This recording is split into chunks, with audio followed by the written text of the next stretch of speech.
The courtroom was hot, too hot for November, but Natalie felt frozen in her seat, her knuckles white against the polished arms of the witness chair. The bailiff's voice sounded distant, warped, like it was underwater. "Please state your full name for the record." She cleared her throat. "Natalie Lorraine Turner." From across the room, Raymond, the man she had once loved so purely, sat beside his lawyer and his new partner, Rachel Monroe. Rachel had that polished, immaculate look that seemed to glow even under fluorescent lighting. A sleek bun, white blouse, and lips painted the color of crushed cranberries. Her eyes never left Natalie. They were dancing on her misery. "Natalie Turner, how would you describe your relationship with your daughter Ava?" asked Raymond's attorney. Natalie's stomach twisted. "She's my everything." The lawyer tilted his head. "And yet, in the past 12 months you have moved twice, changed jobs 3 times, and, according to your medical file, have been prescribed sertraline for mood stabilization. Is that correct?" Objection.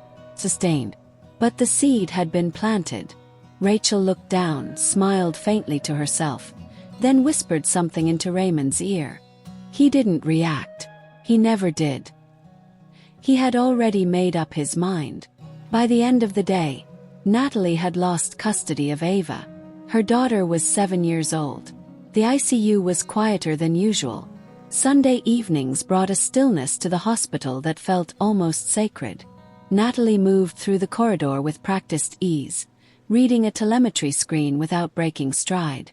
She had become one of the best in her field. Her path hadn't been glamorous. She didn't have the funding, the sponsors, or the reputation boosts others did. But what she did have was obsession. Quiet, relentless obsession with being the best cardiac failure consultant anyone had ever seen. Not for glory, not even for healing, but because keeping hearts alive kept hers from collapsing. "Natalie," said Dr. Chen, stepping out of a side room, "need your eyes on this chart." She leaned in, scanning the EKG, the echo reports, and the enzyme results. "It's not ischemic. It's restrictive cardiomyopathy. Probably genetic. See here. The left ventricle is like stone." "She's crashing," Chen whispered. "Family wants a second opinion before we move to LVAD or list her for transplant." Natalie's brow lifted. "VIP. Very. No press, no name spoken aloud. You'll find out when you get in the room." Natalie washed her hands, pushed the door with her elbow, and walked into the suite. And then her breath caught.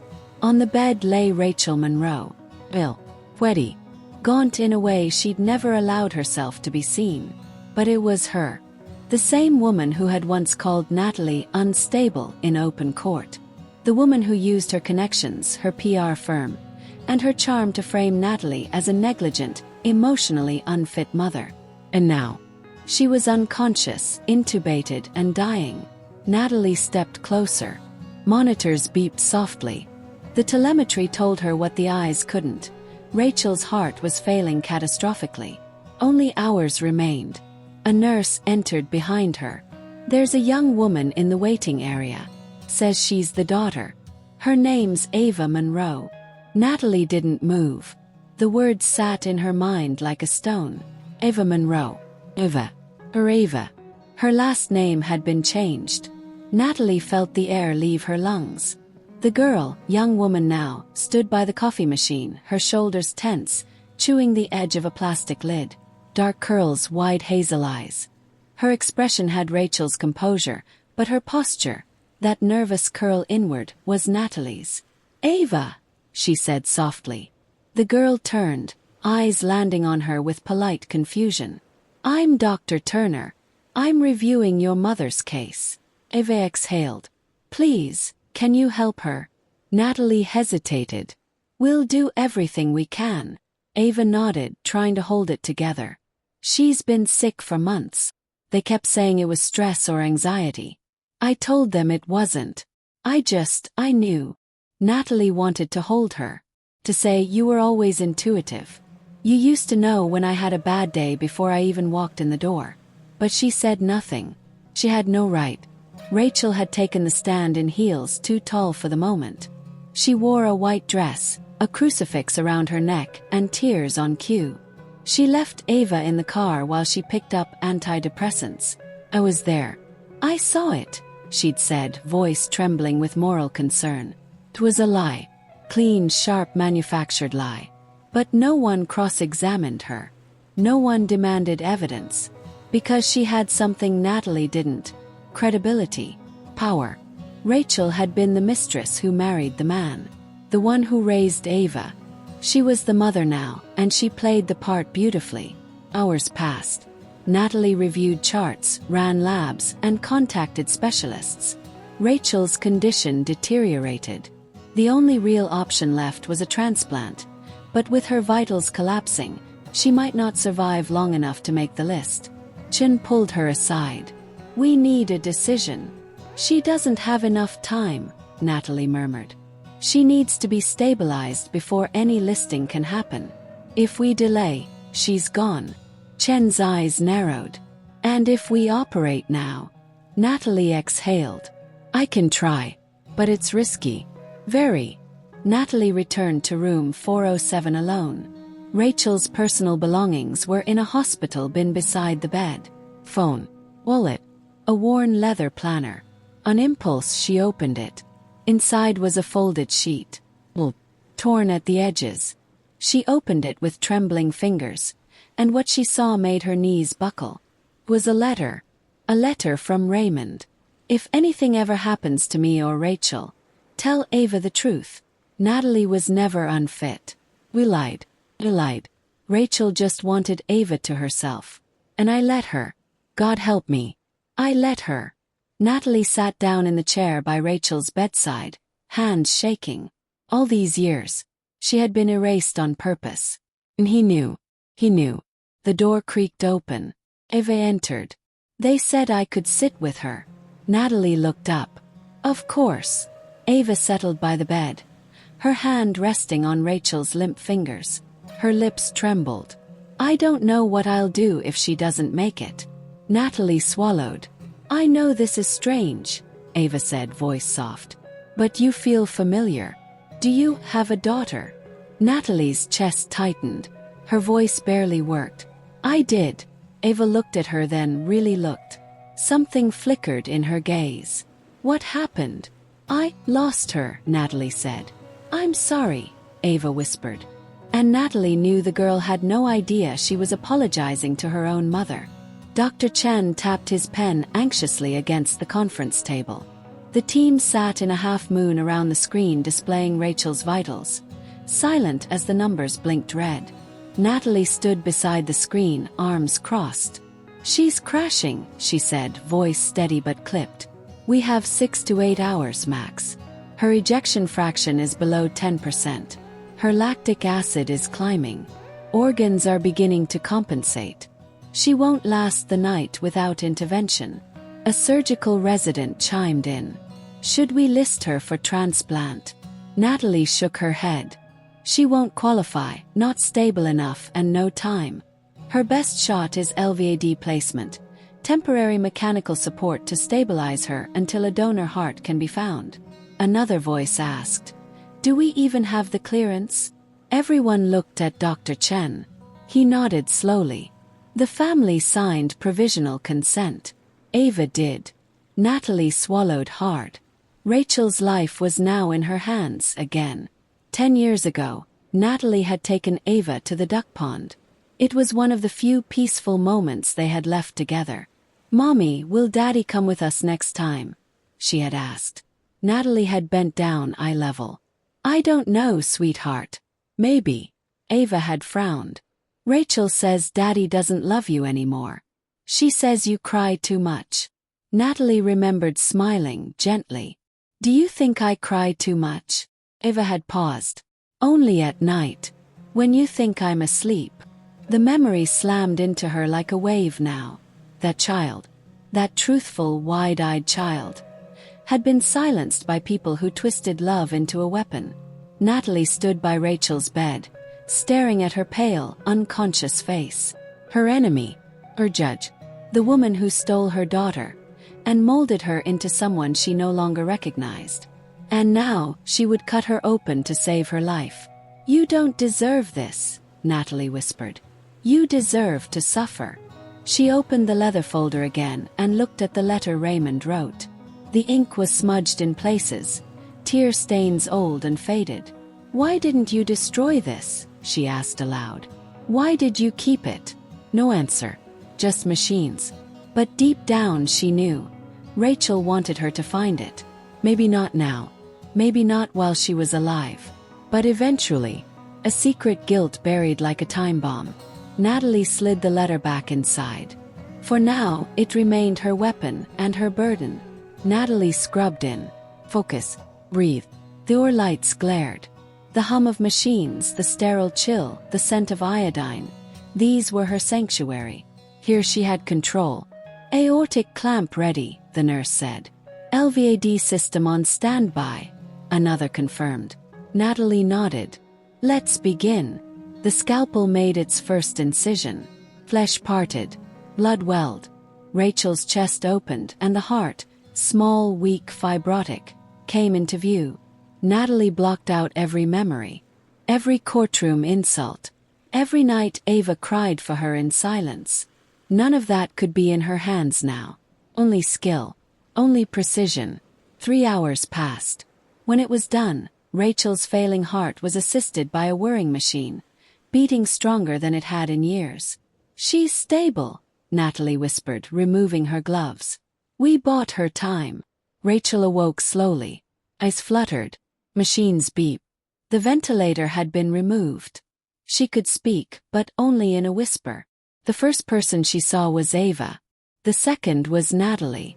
Her gaze locked onto Natalie's, wide with recognition and dread. Ava, unaware, was crying with relief. She's awake, she said. You saved her.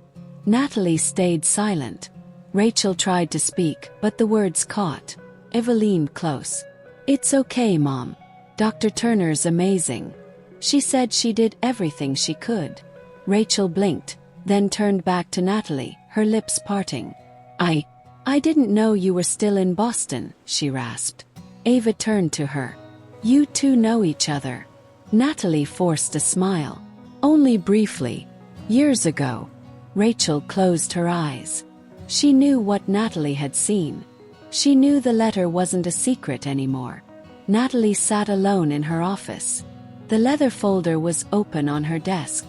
Raymond's confession sat beside a sealed manila envelope with Ava's name on it. She had written the letter a dozen times in her mind. The one that would finally tell Ava the truth. But every time she lifted the pen, her hand trembled. Would it free Ava? Or destroy her? Would it make her question everything she believed about her mother? Or worse, about herself? Natalie didn't want revenge anymore. She wanted her daughter to heal, even if it meant remaining the villain in her story. There was a knock at the door. It was Rachel, pale, leaning on a walker but alert. You shouldn't be up, Natalie said. I had to come, she rasped. We need to talk. Alone. Natalie hesitated, then gestured her in. Rachel settled into the chair across from her, pain evident in her movements. I didn't destroy the letter because I couldn't, Rachel said. I figured. I thought about it 1,000 times. But Raymond wrote it after his diagnosis. He knew he was dying. It was the only honest thing he ever did. Natalie stared at her. And yet, you still raised her like I never existed. Rachel looked down. I didn't know how to undo what I'd done. The lies snowballed. I believed them for a while. Until she turned 16. She asked about you. Wanted to see court records. Panic. I said it would hurt her. Natalie's jaw clenched. You were always afraid of being exposed. Yes, Rachel whispered. But now she's yours too. Always was. There was a long silence. She deserves the truth, Natalie said finally. Rachel nodded. Yes, but not from me. Not as a dying confession. If she finds out now, she'll hate me and hate herself. She'll feel like her life was a lie. Natalie's voice was steel. It was. She's still a good woman. That wasn't a lie. Another silence. Then Rachel said, I want you to tell her. One day. When she's ready. I trust you to know when. Natalie shook her head slowly. You don't get to delegate redemption. I'm not asking for redemption, Rachel said, tears forming. I'm asking for mercy. For Ava. Ava invited Natalie for tea. I wanted to thank you, she said, pouring carefully. My mom said you saved her life. I didn't realize it was that close. Natalie nodded. It was. Ava sat across from her, holding her cup like a shield. There's something else. Something I wanted to ask. Natalie's chest tightened. I found an old photo. In a box. My mom's. A woman holding me as a baby. She had your eyes. Natalie didn't breathe. I asked my mom. She just said it was someone who used to know me. But it felt different. Natalie placed her cup down. Do you believe people can be rewritten? She asked. Ava blinked. What do you mean? I mean, do you think if someone told you a story your whole life, you'd believe it, until someone showed you a different version? Ava tilted her head. Depends. Is the new story better? Or worse? Natalie didn't answer. Instead, she handed her a sealed envelope. This is for you. Read it when you're ready. And if you don't want to see me again after, I'll understand. Ava stared at the envelope, stunned. What is it? The second opinion, Natalie said softly. The one you never got to hear. The envelope sat unopened on Ava's nightstand. She had stared at it the night Natalie left, then stared at it again the next morning. She had nearly opened it once, but her hand froze every time. Some part of her knew. Not in words, not in logic, but in feeling. The kind of deep, cellular knowing that shakes your sense of identity. That tells you your life is balanced on a lie so delicate. One truth could snap it all in half. She sat on the edge of her bed, alone, as the storm rolled in outside. The envelope waited beside her. And then she tore it open. My dearest Ava, I don't know how to begin except with the truth. I am your mother. I was there the day you were born. I held you, named you, loved you with everything I had. When you were 7, I lost custody of you in a courtroom where no one listened, and everyone believed the wrong story. Your father let it happen. Rachel made it happen. I let it destroy me. For a while, I became someone new. Not for revenge, but for survival. I stayed away because I thought it would be easier for you. I told myself that if you were happy, that was enough. But I never stopped loving you. Not one day. Not one breath. And then you walked into my hospital, asking me to save Rachel's life. Not knowing you were asking your mother for help. Said yes, because even after everything I saw you. And that was enough. Sorry. For the silence. For the distance. For the years you'll never get back. But now you get to choose what happens next. Not Rachel. Not me. With all my love. Natalie Lorraine Turner. Natalie sat on a bench in the courtyard, sipping weak hospital coffee and watching the drizzle cling to the leaves. Her stomach had been in knots since she gave Ava the letter. She didn't expect forgiveness. Just a kind of peace. Dr. Turner. He turned. Ava stood in the rain, her curls pulled back, her face unreadable. In her hand was the envelope. Creased, opened but not torn. Natalie stood slowly. They stared at each other. The silence hung like thunder between them. And then Ava spoke. You should have told me sooner. Natalie nodded. I know. I would have hated you. I know. Ava's voice broke. And now I don't know what to feel. Natalie stepped forward. You don't have to decide now. Or ever. I just needed you to know who you are. Not who they said you were. Ava's eyes glistened. I read it 3 times. Natalie said nothing. And I looked you up, Ava added. After. I found the court records. I read the transcripts. Hey, I'm sorry. Natalie's voice caught. You don't need to be. I do, Ava said. I've hated you my whole life. And I didn't even know why. Natalie's shoulders sank. I'm just glad you know the truth. I don't know what happens now, Ava whispered. But I think I want to get to know you. Natalie smiled for the first time in days. Then that's more than I ever expected. Rachel was recovering slowly. Velvety was working. Her skin had color again. Her voice was stronger. Ava sat beside her, quiet. I know, she said. Rachel blinked. You read the letter. Ava nodded. I know everything now. Rachel swallowed hard. I'm sorry. You lied to me. I thought I was protecting you. No, Ava said calmly. You were protecting yourself. Rachel looked away. I loved you, Ava said. I still do. But it's not the same now. Rachel's eyes welled. Please don't hate me. I don't, Ava said. But I think I need space. And I think you need to figure out who you are without the lies. Rachel said nothing. Ava stood. She saved your life. And now she's saving mine too. Natalie waited outside the bookstore with 2 coffees. Ava arrived wearing a scarf and carrying a novel under one arm. They sat at a small table, awkward but smiling. I don't know if I'm doing this right, Ava admitted. There's no right, Natalie said. Just real. Ava took a breath. Can I ask you something? Anything. Why didn't you fight harder? Natalie looked down. I was broken. I didn't have money. I didn't have power. I had the truth, but back then that wasn't enough. Ava nodded slowly. But it is now. They sipped in silence. A new silence. Not of loss, but of rebuilding. Ava graduated from her master's program. Natalie was in the crowd. Rachel watched from a separate seat. No longer front row, but present. Afterward, Ava hugged Natalie first. They took a photo together. For the first time, Natalie didn't feel erased. She felt seen. Whole. Not as the woman who lost her daughter, but as the one who got her back. Dear viewers, thank you for watching. If you like this story, please subscribe to our channel to receive more stories every day. Share with us what you think of this story and tell us where you're watching from.